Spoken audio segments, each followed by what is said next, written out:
Hello, my name's Lizzie. I'm Anglican, and in 9 days' time, I'm going to be moving into a convent ready to become a postulant. As you can probably tell, I'm trying to make YouTube videos to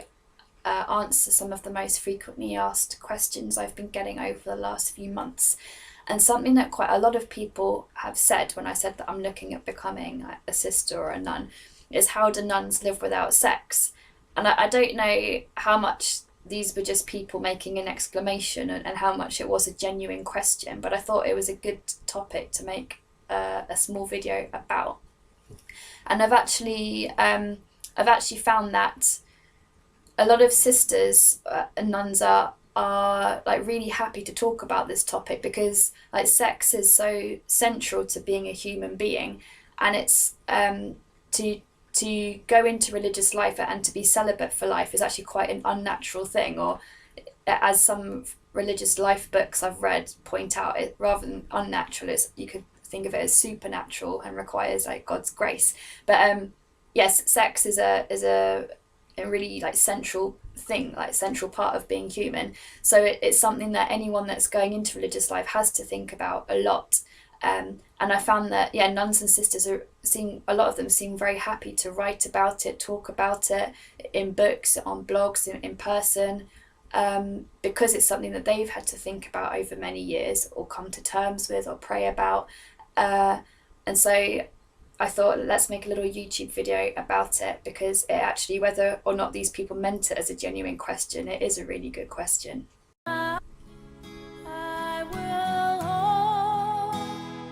your people in my heart.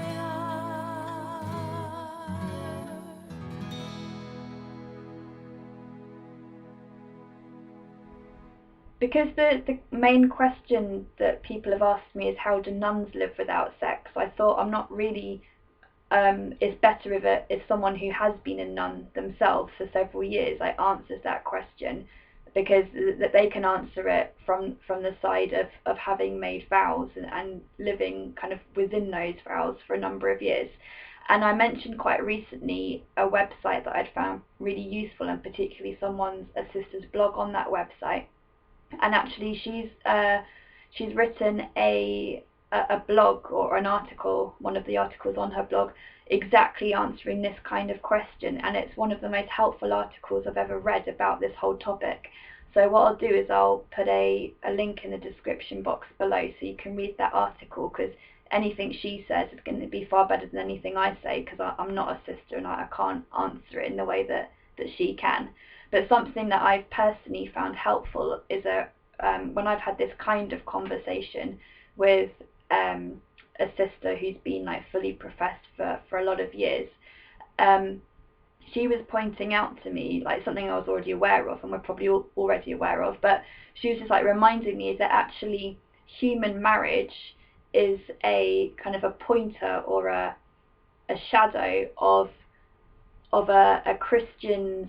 relationship with God, or of like the fullest um, relationship that we're invited to with God. So actually, the main the main intimacy that all humans are created for is actually a profound intimacy with God, and that actually any marriage relationship we're in, that is just there to help us learn what God's love looks like, or what it's like to be loved by God, and that's there to kind of,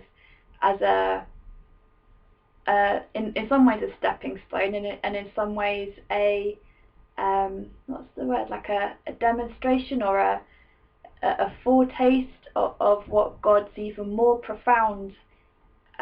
intimacy is like. So actually, um, like, Jesus says himself that after our earthly life, he says that human marriage only belongs to our life here on earth, and then in our life, like beyond this life, when we're like in heaven, or whatever phrase you're going to use, um, human marriage no longer needs to be, because that's when we're going to be in this ultimate union with God that we're made for, and that human marriage was only like a pointer to. And so yeah, Jesus himself says that there won't be marriage in the future because it's not needed, because at that moment in the future we'll be at the ultimate union, or the ultimate intimate relationship. And so actually when people who are called by God to stay celibate all their lives, and it might be, at the moment it would be Roman Catholic priests, or it would be like monks and nuns, or people that feel called to single consecrated life, or people that don't feel called to a particular kind of religious title. But I've got friends who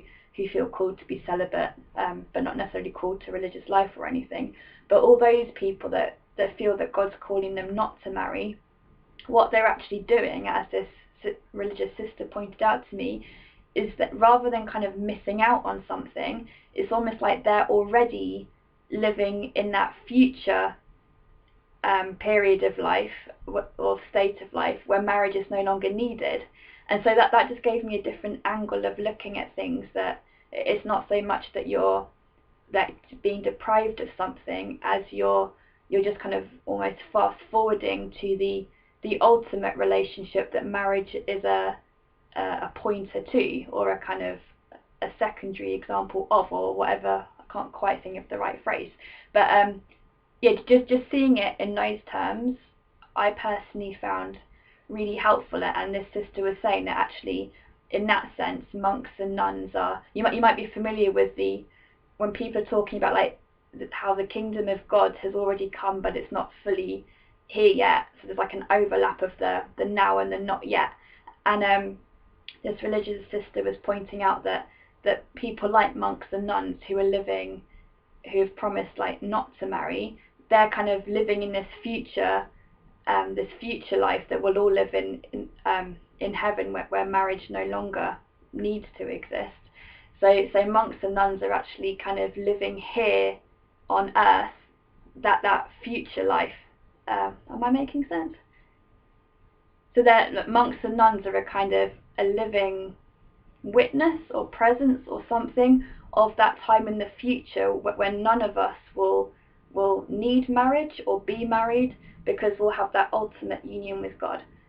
I hope I'm making sense. So I just found that way of seeing things really helpful, because it makes you feel like you're not being like deprived of something, and it makes you feel that all you're doing is just going like straight to the very thing that actually marriage is a shadow of, or a pointer to, or something like that.